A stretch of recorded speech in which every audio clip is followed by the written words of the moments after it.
Welcome to my dear students. Today we're going to discuss about the fourth chapter of the first flight. Okay, the name of the chapter is From the Diary of the Annie Frank. Okay, before starting this chapter, we just go about the background of this chapter. Actually, this is a chapter regarding the novel. Okay, this is the extraction, means some portion of a novel has been taken in your book as a chapter. Okay, now we read one by one the line and the meaning of each words, along with some stories and regarding fact about this. Okay, now the name of the chapter is From the Diary of Annie Frank. Means overall we can say that in this chapter a girl named Annie Frank maintained a diary in which she described all his personal details, and at the age of 13 years he will be died, and his father published her diary as a novel and a chapter. This is also the part of the chapter. Okay, now before we read, Anneliese Marie Annie Frank, 12 June 1929, February March 1945, was a German-born Jewish girl who wrote while in hiding with her family and 4 friends in the Amsterdam during the German occupation of the Netherlands in the World War II. Okay, means the name of the girl is Anneliese Marie, means Annie Frank. ठीक है, इनका जन्म 12 जून 1992 में हुआ, 29 में हुआ था फरवरी में, और इनका एक्सपायर यानी कि जो एक्सपायर हुई थी 1945 मार्च में हुई थी. Basically she belongs to Germany. She is a German Jewish girl. In this chapter there is the two aspect of a religion, Jews and Nazis. Okay, overall अगर हम चैप्टर देखें इसके अंदर दो चीज़ों के बारे में बहुत डीपली मेंशन किया गया है, Jewish और Nazis के बारे में. At the time of Germany, it is occupied by the Nazis. We can say that the Hitler party, यानी कि उस समय जो हिटलर जो डिक्टेटर था जर्मनी का, तानाशाह, वो नाजी को सपोर्ट करता था, and he hated all the Jewish person. That's why all the people belong to the Jewish religion are afraid of Hitler. Okay, and this story also revealed about the fact of that history portion. Okay, तो यहाँ पे जो girl है Anne Frank, उनका जन्म 12 जून 1929 में हुआ था फरवरी में, और मार्च 1945 में वो एक्सपायर हो गई थी. ठीक है ना.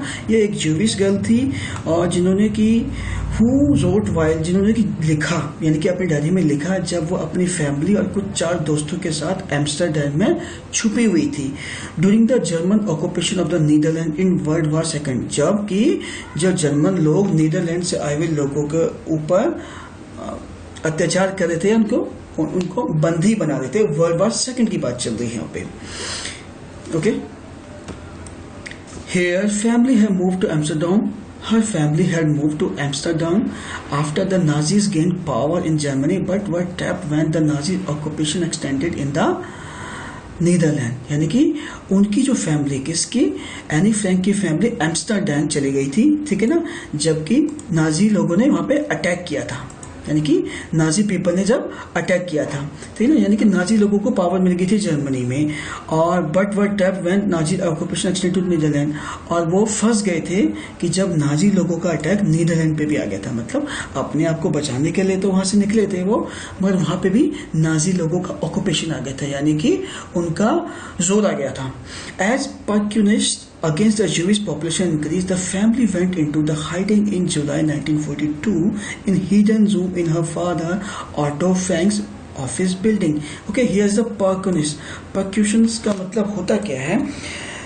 The act or practice of persuading especially those who differ in origin, religion or social outlook. Okay, means simply we can say that a person that has a different we can say that there is a weird viewpoints about the religion of other. यानी कि एक ऐसा इंसान या एक ऐसा धर्म जो दूसरे धर्म के बारे में बहुत ही दूसरे विचार रखता है, हीन भावना रखता है. ओके, तो as persecutions against the Jewish populations increase, the family went into the hiding in 1942.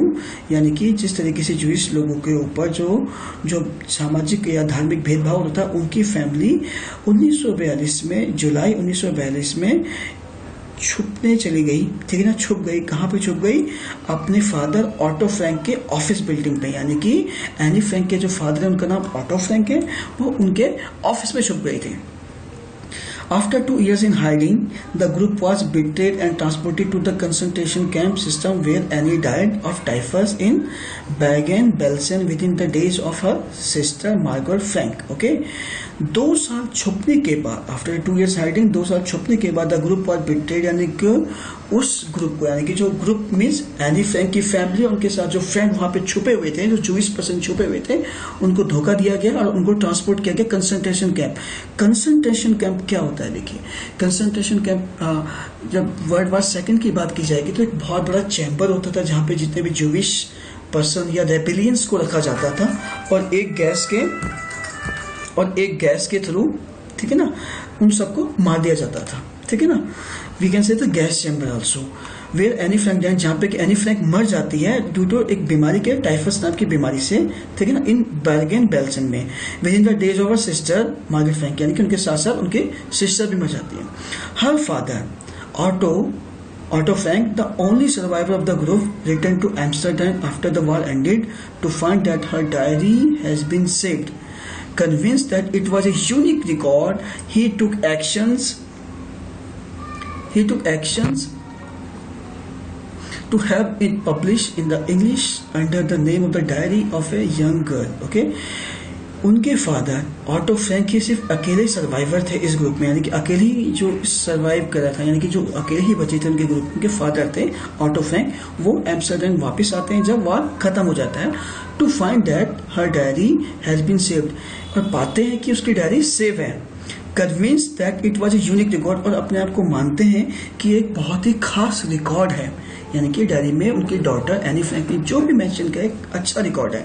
He took the action to have publish in English under the name of the diary of young girl, यानी कि वो decision लेते हैं कि वो इस diary को publish करेंगे इंग्लिश बुक के अंदर, इंग्लिश पब्लिशर के अंदर, अंडर द नेम, किस नाम से? The diary of young girl. This is the name of our chapter also. Okay, now the second paragraph.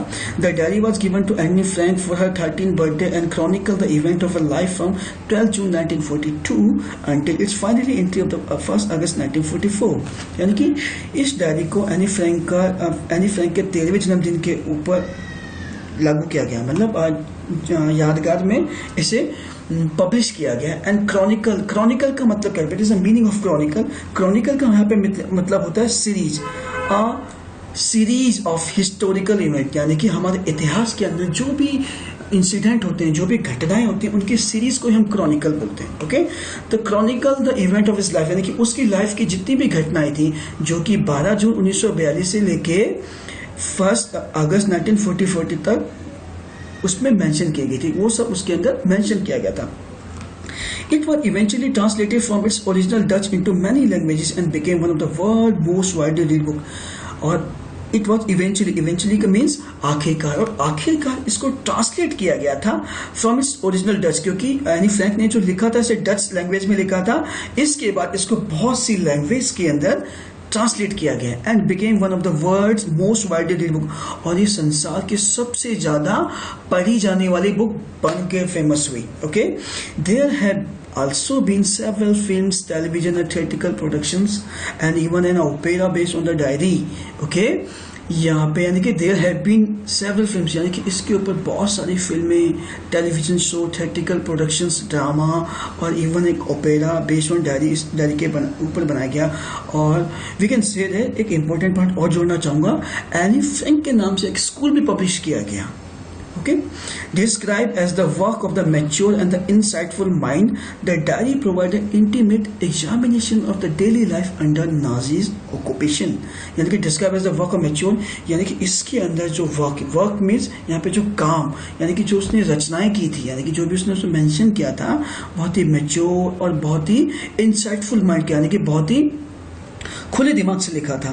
The diary provides N intimate example, और ये जो डायरी है ये हमें दिखाती है कि किस तरीके से जब नाजी लोगों का जोर था तो उस समय जो हमारे जो उनकी जो दैनिक जीवन की जो क्रियाएं थी किस तरीके से प्रभावित होती थी, यानी कि उनकी डेली लाइफ के अंदर क्या क्या मुसीबतें आती थी, क्या क्या प्रॉब्लम्स आती थी, ठीक है ना, वो सब इसके अंदर मेंशन किया गया है। Anne Frank had became one of the most renewed and the discuss for the Holocaust victim. Anne Frank को सबसे ज्यादा जाना माना, ठीक है ना, रिन्यूड में जाना माना, पब्लिश, ठीक है ना, और होलोकॉस्ट में कैसे large place of मैसेजेशन।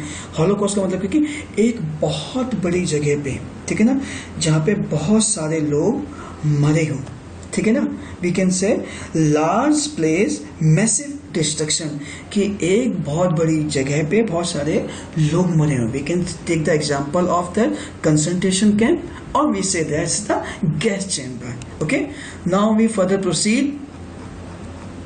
Now this was the starting of our chapter.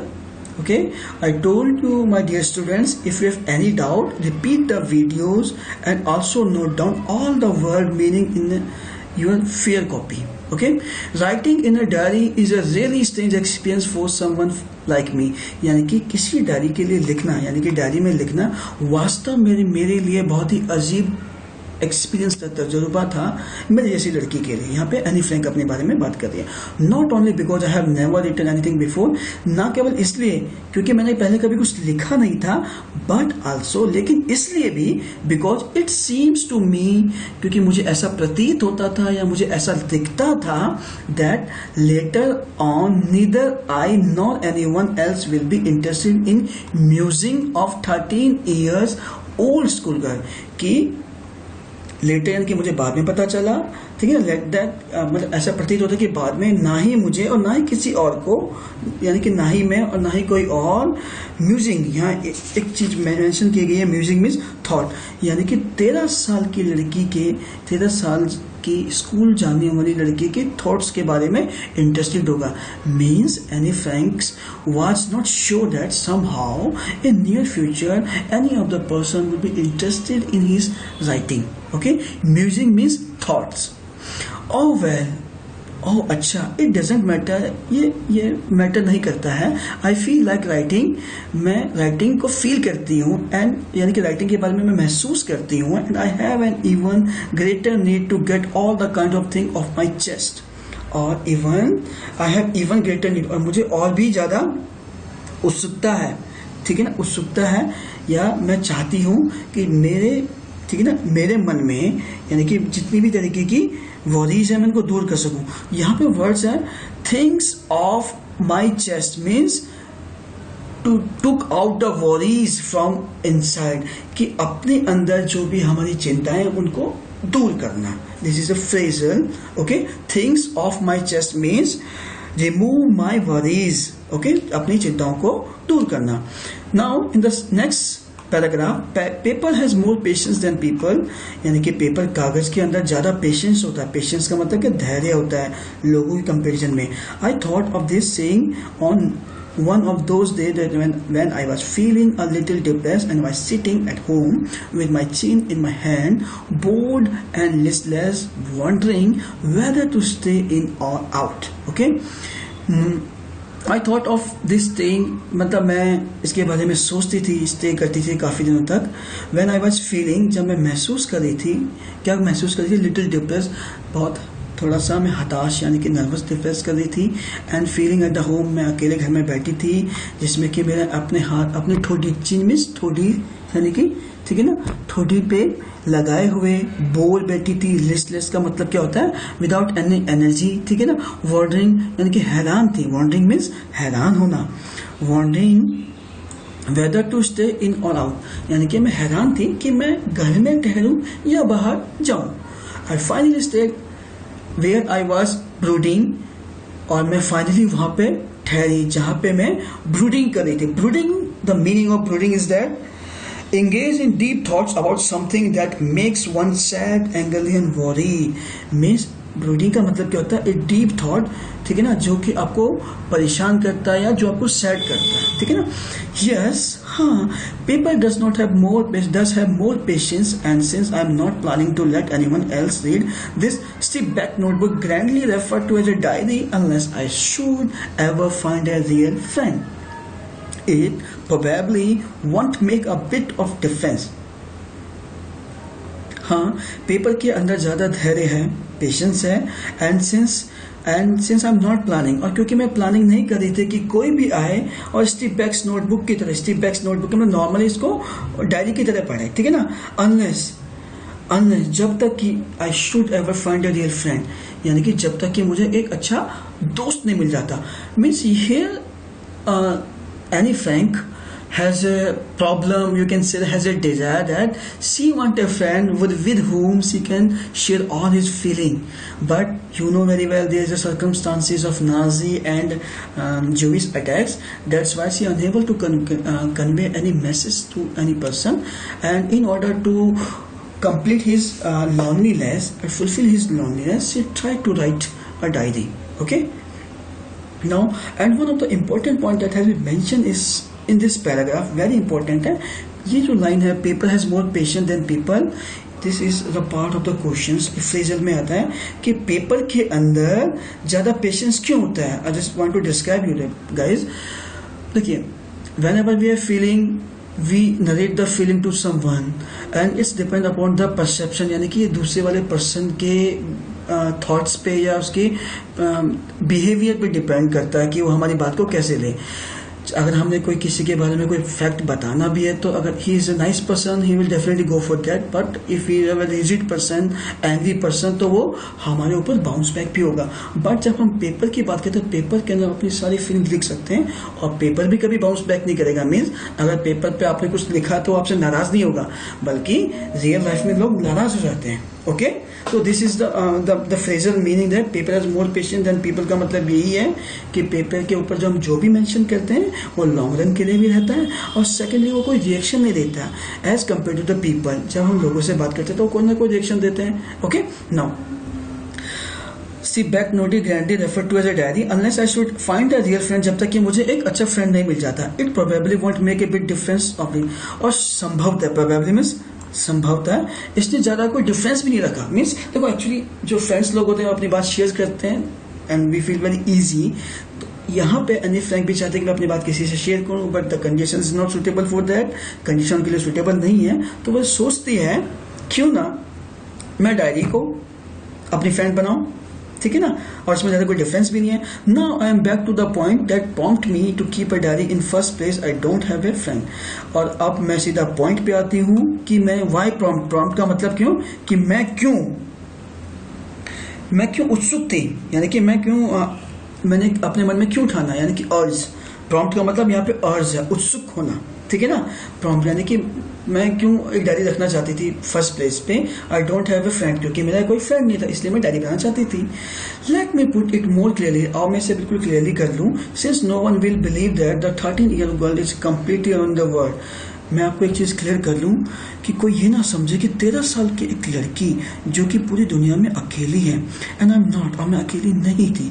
I have loving parents and 16-year-old sister and there are about 30 people I can call friend, कि मेरे प्यार करने वाले पेरेंट्स थे और 16 साल की मेरी बड़ी सिस्टर थी, एंड देयर अबाउट, और वहां पे लगभग 30 लोग थे जिनको कि मैं फ्रेंड बोल सकती थी।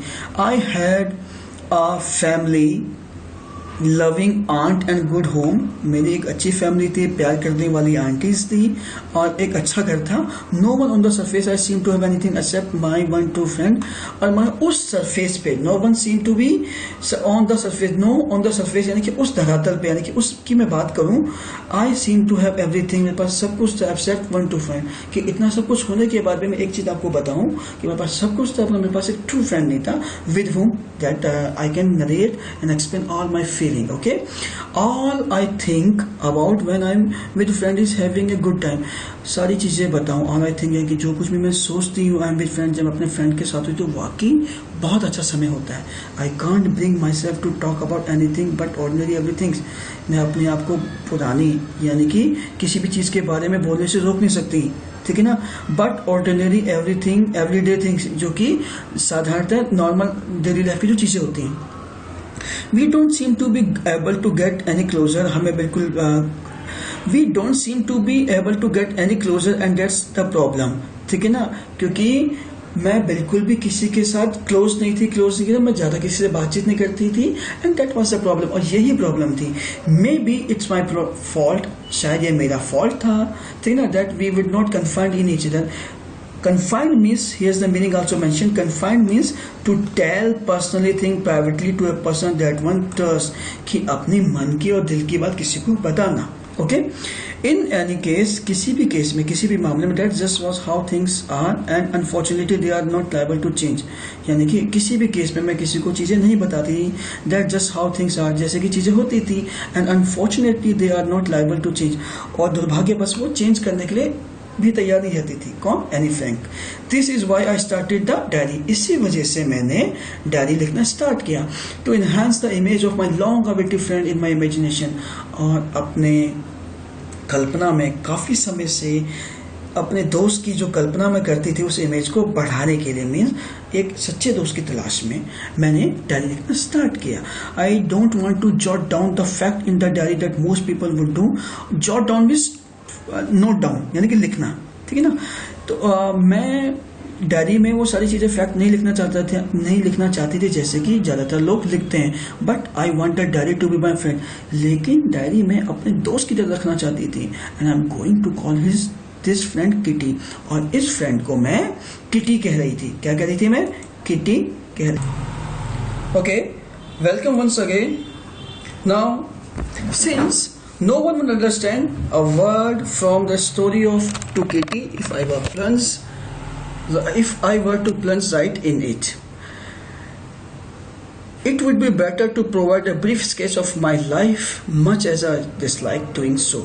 Okay, here Annie want to describe that since no one understand the word of my story to Kitty, यानी कि मेरी कहानी का कोई भी वर्ड, मतलब कोई भी मेरी कहानी में किटी वर्ड को नहीं समझ पाएगा, ठीक है ना। यानी कि जो किटी यानी कि the name of my diary, मैं अपनी डायरी में जो स्टोरी लिख रहा हूँ कोई समझ नहीं पाएगा या कोई समझेगा नहीं, इफ जब तक कि मैं उसके अंदर कुछ चीजें डाल दूं। यानी कि प्लंज का मतलब क्या होगा यहाँ पे? स्टार्ट, यानी कि जब तक मैं उसमें कुछ ऐसा लिखना स्टार्ट ना कर दूं, ठीक ना। I would better to provide brief sketch, यानी कि जिसमें कि मैं अपनी लाइफ का एक ब्रीफ स्केच दूंगी, यानी कि मैं अपनी लाइफ के बारे में बताऊंगी। Much as I dislike doing so, साथ के साथ ये भी बताऊंगी कि मुझे क्या करना पसंद नहीं है। ओके, तो means in this paragraph we know about that कि जो एनी है वो बोलती है कि अपनी जो डायरी किटी है उसमें जो स्टोरी भी लिखेगी वो कोई समझ नहीं पाएगी जब तक कि वो प्लंस मीन्स राइट डाउन यहाँ पे, ठीक है, जब तक कि वो अपने लाइफ के बारे में उसमें डिटेल ना लिखे, साथ के साथ जो उसे पसंद नहीं है वो भी उसके बारे में मेंशन करे। Okay, now my father, the most adorable father I have ever seen, didn't marry my mother until he was 36 and she was 25. मेरे फादर जो कि सबसे प्यारे फादर हैं, जिनको कि मैंने अभी तक देखा है, ठीक है ना। डिडेंट मैरी माई मदर, यानी कि उन्होंने मेरी मदर से शादी तब तक नहीं की जब तक कि उनकी एज 36 नहीं होगी और मम्मा के 25 नहीं होगी। मीन्स उनके फादर मम्मा यानी कि उनके पेरेंट्स ने शादी कब की? जब उनके फादर की एज 36 थी और मम्मा की एज 25 थी। My sister Margaret was born in Frankfurt in Germany 1926। मेरी सिस्टर यानी कि मार्गरेट जो मेरे से बड़ी थी, ठीक है ना, वो फ्रैंकफर्ट जर्मनी में पैदा हुई थी 1926 में। आई वॉज बोर्न इन 12 जून 1929 और मैं 12 जून 1929 में पैदा हुई थी। I lived in Frankfurt until I was 4, यानी कि मैं फ्रैंकफर्ट में रही जब तक कि मैं 4 साल की नहीं होगी। My father immigrated to Holland in 1933। मेरे फादर हॉलैंड में इमिग्रेट हो गए, यानी कि ट्रांसफर हो गए। अब यहाँ पे कुछ एक वर्ड है, इमिग्रेट और माइग्रेशन में there is a difference. Okay, migration means to transfer from one country to another country for the purpose of work and any other things. But here the word e mentioned that describe the meaning a different, means leave one country in order to settle permanently in another country. means migration का मतलब है कि आप अपने देश से किसी दूसरे देश में बाहर जाते हैं for the service या फॉर ट्रेवलिंग। बट जब ई लग जाता है वर्ड के आगे, माइग्रेशन के आगे ई लग जाता है, इमिग्रेंट लग जाता है, that means you have left your country and intending to settle outside the country, यानी कि आपने अपना देश छोड़ दिया है और आप किसी बाहर के देश में वहां पे सेटल होने के लिए माइंड प्रिपेयर कर चुके हैं, यानी कि आप वहां सेटल होने जा रहे हो।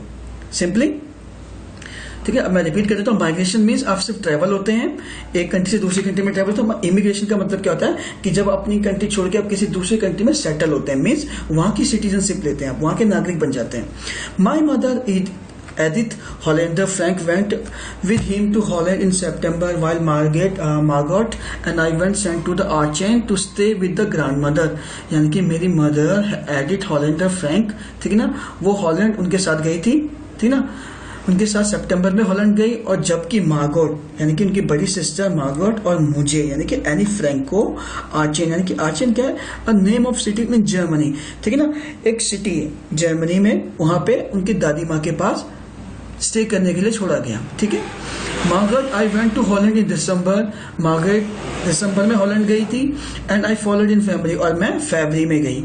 When I was plug down on the table as a birthday present for Margaret, और तब मुझे टेबल पे मार्गरेट के लिए एज ए बर्थडे प्रेजेंट रखा गया, मीन्स मार्गरेट के सामने मुझे टेबल पर रखा गया कि ये आपकी छोटी बहन है। Okay, plunked down means here informal word, यानी कि put down in a casual way, यानी कि एक नॉर्मल तरीके से टेबल के ऊपर रखना, किसी भी चीज के ऊपर रखना। I started right away at the Montessori nursery school, यानी कि मैंने सबसे पहले मॉन्टेसरी नर्सिंग स्कूल से स्टार्ट किया। I stay there until I was 6, मैं वहाँ ठहरी, यानी कि जब तक कि मैं 6 साल की नहीं होगी मैंने वहाँ पे अपनी स्टडी कंप्लीट की। Eight which time I started in the first form, उस समय मैं फर्स्ट क्लास में थी। First form means first class, okay. In the 6th form my teacher was mister cuprous and the head, my teacher was Mrs cuprous the head mistress, ठीक है ना। 6th form यानी कि 6th क्लास में मेरी teacher कौन थी, Mrs cuprous, जो कि वहां की हेड मिस्ट्रेस थी। Okay, at the end of the year we were both in tears as we said a heartbreaking farewell, और साल के अंत में हम दोनों बहुत रोए, यानी कि हमारी आंखों में बहुत आंसू थे। ये एक हार्ट ब्रेकिंग फेयरवेल था। हार्ट ब्रेकिंग फेयरवेल का मतलब क्या, दिल तोड़ने वाला अलविदा करना था, ठीक ना। फेयरवेल का मतलब क्योंकि स्कूल से जब वो ट्रांसफर हुई तो उनके टीचर मिसिस क्यूपरस और वो एक दूसरे को बहुत मिस कर रहे थे। In summer 1941 grandma fell ill, 1941 की गर्मियों में दादी माँ बीमार पड़ गई and had to have a operation, और उनका एक ऑपरेशन हुआ। So my birthday pass with little celebration, इस वजह से जो मेरा जो बर्थडे था बहुत ही अच्छी तरीके से नहीं मनाया गया, मीन्स नॉर्मल सेलिब्रेशन हुआ। ग्रैंडमा डाइड इन जनवरी 1942, और मेरी जो ग्रैंडमा थी वो 1942 में एक्सपायर हो गई। No one know how often I think of her and still love her, कोई भी नहीं जानता था कि मैं उनके बारे में क्या सोचती, कितना सोचती, और अभी भी उन्हें बहुत प्यार करती थी। This birthday celebration in 1942 was intended to make up for the other, and grandma candles was lit along with the rest. Okay?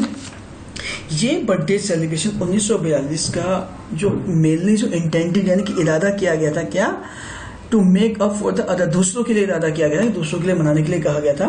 And grandmother candle was lit, और उसके साथ साथ ग्रैंड माँ की जो कैंडल्स हैं उनको भी जलाया गया था। Okay, the four of us are still doing well, हम चारों अभी भी बहुत अच्छा कर रहे थे। That and that's bring me to the present date of 20 June 1942, और इस वजह से मैं आज प्रेजेंट डे यानी कि प्रेजेंट डे कौन सा मेरा 20 जून 1942 में, and the Solomon dedication of my diary. Solomon में सेक्रेट डेडिकेशन, यानी कि सोलोमन यू कैन से मेनली, यानी कि मेरी डायरी के लिए जो मेरा डेडिकेशन है, डेडिकेशन मीन्स समर्पण, ठीक है ना, डेडिकेशन मीन्स समर्पण, ठीक है ना। And solemn mean you can say the sacred, sacred means पवित्र या only one. Okay, now here the mention about the date of the diary, the Saturday 20 June 1922 means I have also indicated in the previous lines that this is a part of a novel, this is the extract part of a novel, means the novel include all day by day activities, but here in this chapter the day mentioned about the Saturday 20 June 1942. Okay, now we start. Dearest Kitty, प्यारी kitty, our entire class is cracking in his boat. Cracking in his boats का means क्या होता है, shaking with nervousness, ठीक है ना। Cracking means shaking with the nervousness. वैसे actually cracking is the sound of a duck, but यहाँ पे हमने ऐसे इसको फ्रेजल यूज किया है कि shaking with fear and nervousness, यानी कि बहुत नर्वस थे, ठीक है ना। The reason of course is the forthcoming meeting in the which the teacher decide who will be move out to the next form and who will be the kept back, यानी कि इसका सबसे खास reason ये था कि आने वाली मीटिंग में टीचर से डिसाइड करेंगे कि वो मूव आप, यानी कि कौन पास होगा, कौन आगे जाएगा, यानी कि नेक्स्ट क्लास में जाएगा, एंड वो विल गेट बैक, और कौन पीछे रह जाएगा, यानी कि कौन फेल हो जाएगा। Half of the class is making bed, आधी क्लास तो बैट करी थी, बैट का मतलब शर्ट लगा रही थी, ठीक है ना, आधी क्लास तो शर्ट ही लगा रही थी। GN and I laugh ourselves silly at the two boys banner. GN यानी कि name of any his friend, her friend, and I यानी कि मैं, हंस रहे थे silly यानी कि दो सिली बॉयज थे जो हमारे पीछे थे। CN जैक्विस यानी कि उनका नाम है CN जैक्विस था, who had stake their entire holiday saving on their bet, यानी कि स्टेक का मतलब यहाँ पे दाव पे लगाना, यानी कि जिन्होंने अपनी पूरी हॉलीडेज की जो सेविंग थी, जो पॉकेट मनी थी, शर्ट पे लगा दी थी। फ्रॉम मॉर्निंग टू नाइट, यानी कि सुबह से के रात तक, it's you are going to pass, ठीक है ना, कि तुम पास होने जा रही हो या कि तुम पास हो रही हो। नो आई एम नॉट, मैं पास नहीं हो रही हूँ। यस यू आर, आप हो रही हैं। नो आई एम नॉट, अब नहीं हो रही। मीन पूरी क्लास के अंदर जो कन्वर्सेशन चल रहा है कि आप पास हो रहे हैं या फेल हो रहे हैं, ये कन्वर्सेशन चलता जा रहा है। Okay, Evangie splitting glance and my angry outburst can not calm them down. Evangie means the name of her friend, यानी कि जी की जो प्लीडिंग ग्लांस थी, प्लीडिंग का मतलब है याचना, यानी कि रिक्वेस्टिंग ग्लांस मतलब नजर थी, ठीक है ना। ये देखो जो जी थी वो तो बड़े प्यार से देखते हुए उनको बोल रही थी कि भाई इन चीजों में इन्वॉल्व मत हो, इतनी बातें मत करो, और मैं तो बहुत गुस्से से अपनी बहू को उठा के उनको मतलब देख रही थी ताकि वो शांत हो जाए, बट कांट काम देम डाउन, यानी कि मैं उनको शांत नहीं कर पाई।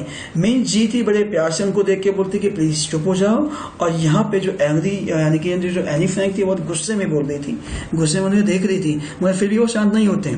इफ यू आस्क मी, अगर आप मुझसे पूछते, there are so many dummies that are a quarter of class should be kept back, ठीक है ना। अगर आप मुझसे पूछें, यहाँ पे एनी बोल रही है, अगर आप मुझसे पूछे there are so many dummies, यानी कि हमारी क्लास में काफी डमी बच्चे हैं, काफी वीक बच्चे हैं, दैट अबाउट अ क्वार्टर, जिसके कारण कि लगभग 1/4 quarter means 1/4 of the class should be kept back, कि 1/4 ऑफ द क्लास वो तो फेल ही हो जाएगी, मतलब 1/4 जो हमारी क्लास के अंदर जो स्टूडेंट्स हैं, मीन्स 25% जो स्टूडेंट है वो तो फेल ही होंगे, वो आगे बढ़ ही नहीं पाएंगे। But teacher are the most unpredictable creature on earth, लेकिन टीचर्स पूरी धरती के अंदर एक ऐसा अकल्पनीय जीव है।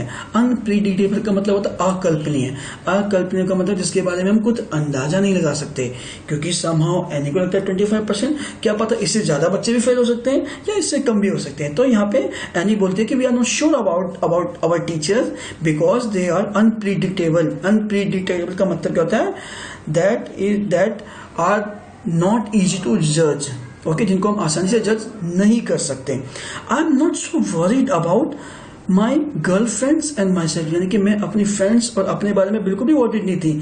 वी विल मेक इट, हम तो पास हो ही जाएंगे। The only subject I am not sure about is math, सिर्फ अकेला एक ही सब्जेक्ट जिसके बारे में मैं श्योर नहीं थी वो थी मैथ्स।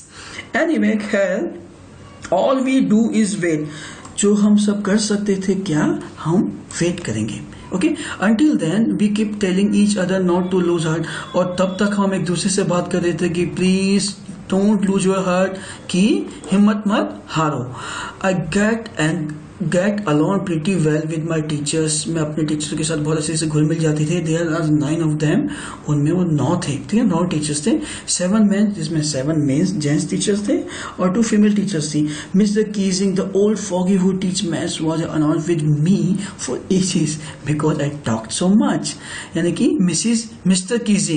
मिस्टर कीजिंग जो कि एक old fogey means old fashionable person थे, जो हमारे मैथ्स टीचर थे, वो मुझसे हमेशा ही नाराज रहते थे क्योंकि मैं बहुत ज्यादा बोलती थी, ठीक है ना। आफ्टर सेवरल वार्निंग, काफी वार्निंग के बाद, ही असाइंड मी एक्स्ट्रा होमवर्क, वो मुझे काफी एक्स्ट्रा होमवर्क भी देते थे। एंड ऐसे ऑन द सब्जेक्ट, एक उन्होंने किसी टॉपिक के ऊपर मुझे ऐसे लिखने के लिए भी कहा। अच्छा, वो टॉपिक के लिए एक chatter box, know you very well, chatter box का मतलब होता है जो कभी बंद ही होता, बहुत ही बातों नहीं, जो बहुत बातें करता है। Okay, chatter box, what can you write about that, आप उसके बारे में क्या लिख सकते हैं। I would worry about that later, मैं उसके बारे में बहुत चिंतित थी। आई डिसाइडेड, मैंने फैसला लिया। I jotted means note down, I jotted down the title in my notebook, मैंने अपने नोटबुक में वो टाइटल को नोट किया। Tucked it in my bag, tucked का मतलब रखना, put, okay, tucked it into my bag, मैंने उसे अपने बैग में रखा। Try to be keep quiet, और बिल्कुल शांत होने की कोशिश की. That evening after I had finish the rest homework, यानी कि उस इवनिंग में लगभग अपना पूरा रेस्ट होमवर्क कंप्लीट कर पाई थी, यानी कि बचा होमवर्क कंप्लीट कर पाई थी. The note after the essay caught my eye, और उसके बाद जो नोट था, यानी कि ऐसे जिस पे हमने लिखा उस पर मेरी आंखें पड़ी, यानी कि नजर पड़ी.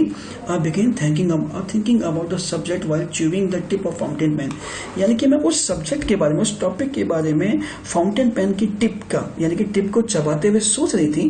Anyone could be ramble on leave big spaces, ठीक है ना, between the words, but the trick was to come down with the convincing argument to prove the necessity of talking, यानी कि हर कोई, यानी कि कोई भी, रैम्बल मीन्स टॉक, यहाँ पे ramble, the meaning of ramble is talk और राइट एमलेसली फॉर लॉन्ग, यानी कि बिना मतलब के लंबे समय तक लिखते जाना, यानी कि anyone could ramble on and leave big space, यानी कि कोई भी लगातार बिना समय के, बिना सोचे लिखे जा रहा है, बड़े बड़े स्पेस छोड़ रहा है वर्ड्स के बीच में. बट द ट्रिक, लेकिन यहाँ पे जो ट्रिक थी, was to come with the convince, यानी कि जो एनी फ्रैंक वो चाहती थी कि मैं कुछ ऐसे तर्क रखूं जिससे कि मैं सबको राजी कर पाऊं. कन्विंस का मतलब राजी कर पाऊं, ठीक है ना, टू मेक एग्री, ठीक है ना, यानी कि to make agree the person, ठीक है ना. तो कन्विंसिंग आर्गुमेंट रख सकूं, टू प्रूव दैट, कि मैं प्रूव कर सकूं कि बात करना कितना जरूरी है, ठीक है, नेसेसिटी ऑफ टॉकिंग, यानी कि बात करना कितना जरूरी है. आई थॉट, मैंने काफी सोचा, एंड सडनली, और अचानक मेरे दिमाग में एक आइडिया आया. आई रोट द 3 पेजेस, मैंने 3 पेजेस लिखे. Missing Keesing had assigned me and was satisfied, जो कि मुझे मिस्टर कीजिंग ने दिए थे और मैंने उसे कंप्लीट किया. असाइन्ड का मतलब है given to me, okay, assigned means given to me, given, deliver, okay, और वो सेटिस्फाई हुए थे. I argue that talking is a student trait, कि मैंने बहस की या मैंने अपने पॉइंट्स रखे कि बातें करना तो एक स्टूडेंट का गुण है, ट्रेट्स हैं, and that I would be the my best to keep it under control, और मैं अपना पूरा बेस्ट, यानी कि पूरी कोशिश करूंगी इसको कंट्रोल करने की, okay. Then but that I would never be able to cure myself for habit, since my mother talked as much as I did, if not more, and that's not much more you can do about inherited traits. लेकिन मैं अपने आप को ज्यादा बोलने की habit से रोक नहीं पाऊंगी, क्योंकि मेरी मदर भी बहुत ज्यादा बोलती हैं, ठीक है ना, as did if not more, इतना नहीं जितना मैं बोलती हूँ, but and that's there is not much you can do, और इस मामले में आप कुछ भी नहीं कर सकते हैं. इस मामले में कौन से, किस मामले में, इनहेरिटेड ट्रेट्स. इनहेरिटेड ट्रेट्स का मतलब क्या होता है, ऐसी क्वालिटीज, ठीक है ना, ऐसी क्वालिटीज और ऐसी एबिलिटीज जो हमें अपने पेरेंट्स से मिलती है. Okay, physically we can say that's हमारी आईज का कलर्स, बॉडी स्ट्रक्चर, हेयर्स, ठीक है ना, हाइट्स, और mentally we can say the behaviour, talking sense, the mentality, okay, these are the things. Now Mr. Keesing has a good laugh at my argument. Mr. Keesing मेरे argument पे, तर्कों पे बहुत जोर से हंसे, यानी कि बहुत हंसे. But when I proceed to talk my way through the next session, यानी कि जब मैंने next lesson में अपनी बात करने के लिए, मतलब next lesson में दोबारा बात करना स्टार्ट किया, ही assigned me a second essay, उन्होंने मुझे दोबारा एक essay दे दिया. This time it was supposed to be on an incorrigible chatterbox, यानी कि इस टाइम पे ये जो ऐसे दिया गया था, क्या दिया गया था ऐसे मुझे, incorrigible chatterbox, यानी कि something that can, यानी कि एक ऐसा chatterbox जिसको कि चुप नहीं कराया जा सकता, यानी कि एक ऐसी बातूनी लड़की जिसको बात करने से रोका नहीं जा सकता. Incorrigible means something that is cannot be corrected, ऐसी चीजें जिसे ठीक नहीं किया जा सकता. I handed it in, मैंने उसे handed किया, मतलब किसिंग को, मिस्टर किसिंग को फॉरवर्ड किया, and Mr Keesling had nothing to complain about the 2 वोल्यूशन. और मिसेस किसिंग को, ठीक है ना, दोनों लेसनों के ऊपर कोई भी कंप्लेन नहीं थी, because Annie write in a very brilliant manner to convey the message, and most of the time she was successful to convince her teacher, okay. However, during the 3rd lesson, he finally had enough. और तीसरे lesson में उन्होंने कहा कि बहुत हो गया Annie. As punishment for talking in class, की क्लास में बात करने के लिए मुझे पनिशमेंट के तौर पे राइट एन ऐसे, एक ऐसे लिखो, quack quack quack said mister chatterbox, quack quack quack mister chatterbox, इस ऐसे लिखो. Here I told you quack quack means the sound, the verbal sound of a duck, okay ना, डकलिंग्स की. द क्लास रोड, यानी कि road का मतलब यहाँ पे क्या होगा, लाफ, पूरी क्लास हंसी, क्योंकि टीचर्स ने उनको क्या दिया, देखो पहला जो टॉपिक दिया था टीचर्स ने कहते हैं चैटर बॉक्स के ऊपर, सेकंड दोबारा उनको एक पनिशमेंट के तौर पर दोबारा ऐसे दिया गया इनकॉरिजेबल चैटर बॉक्स, यानी कि एक ऐसी चैटर बॉक्स जिसको रोका ना जा सके। उसके बाद थर्ड टीचर्स ने परेशान होकर कहा कि बेटा आप ऐसा करो, अब जो आप टॉपिक लिखोगे क्या लिखोगे, क्वैक क्वैक क्वैक, ठीक है ना, quack quack quack said mister chatter box, ठीक है ना। अब पूरी क्लास हंसी, आई हैड टू लाफ, मुझे भी हंसना पड़ा, though it would nearly exhausted my ingenuity on the topic of chatter, क्योंकि मैं इस टॉपिक की इंजेन्युइटी का मतलब क्या हुआ यहाँ पे, ओरिजिनलिटी को से थक चुकी थी, मतलब कैसे कैसे टॉपिक टीचर्स मुझे दे रहे हैं जानबूझ के। हाँ, it was the time to come, ingenuity means it's clear originality and inventiveness, यानी कि ओरिजिनलिटी का मतलब कि क्वैक क्वैक ऐसा टॉपिक दे दिया उसके ऊपर, मतलब इन जनरल मुझे लिखना क्या होगा, ठीक है ना, ठीक है ना, और मुझे क्या इन्वेंट करना पड़ेगा इसके लिए। It was time to come with the something else, और इस बार जो टाइम था कुछ अलग करने का था, समथिंग ओरिजिनल, कुछ बहुत ही original.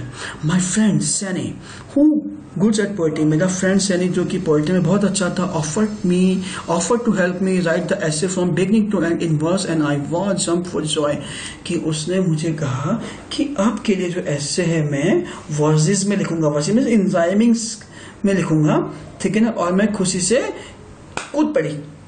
Mr. Kissing was trying to play a joke on me with a ridiculous subject, but I would make sure the joke was on him. Mr. Kissing क्या कोशिश कर रहे थे कि इस तरीके का अजीब, ridiculous का मतलब अजीब, strange सब्जेक्ट के ऊपर मुझे जो लिखने के लिए जो काम थे, इससे मतलब यानी कि मिस्टर किसिंग क्या ट्राई कर रहे थे कि मुझे मेरे ऊपर एक जोक क्रिएट करेंगे, यानी कि मेरा मजाक उड़ाएंगे इस टॉपिक पे, ठीक है ना, जो जिस तरीके का टॉपिक मुझे दिया है। बट आई वुड, लेकिन मैं श्योर थे कि इस बार जो मजाक होगा वो मिस्टर किसिंग का ही होगा। Okay, I finish my poem, मैंने अपने पोएम को फिनिश किया एंड इट वॉज ब्यूटीफुल, बहुत ही सुंदर थी। It was about the mother ducks and the father swan with 3 baby ducklings who were beaten to death by the father because they quack too much, यानी कि ये जो कहानी थी, यानी कि ये जो पोएम थी एक मदर डक की थी, एक फादर स्वान की थी, जिनके की 3 बेबी डकलिंग्स थे, डकलिंग्स का मतलब बेबी स्वान, ओके, डकलिंग्स थे जो कि खा लिए जाते हैं या मार दिए जाते हैं, कैसे, उनके फादर के द्वारा, क्योंकि वो बहुत ज्यादा क्वैक क्वैक करते हैं। Okay, means here anyone to convey the message that in the whole poem say describe that there is a mother duck and a father swan and the 3 baby ducklings, but due to the quack noise and sound of their children's baby ducklings, the father ate all his 3 children. Okay, luckily Mr. Kissing took the joke right way, यानी कि luckily का मतलब सौभाग्यवश Mr Keesling ने joke को बिल्कुल normal तरीके से लिया। He read the poem to the class, उन्होंने उस पोएम को क्लास में पढ़ा, adding to his own comments, उसमें अपने कमेंट्स जोड़े, and to several other classes as well, और साथ के साथ और दूसरी क्लासों में भी उसको सुनाया।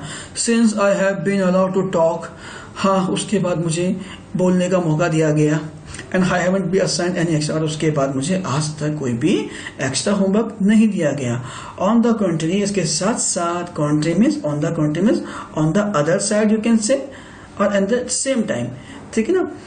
Mister Keesling always making jokes this day, और मिस्टर किसिंग आज भी जोक्स करेक्ट करते हैं। ओके, तो dear students, this will be the end of this chapters. If you have any doubt you can read this chapter on your YouTube channels in repeated manner, and secondly there are the yellow icons indicated with the mark you have to note down as a word meaning in your first page notebook copy. Okay, and for any other doubts you can also message on the group. Goodbye, have a nice day.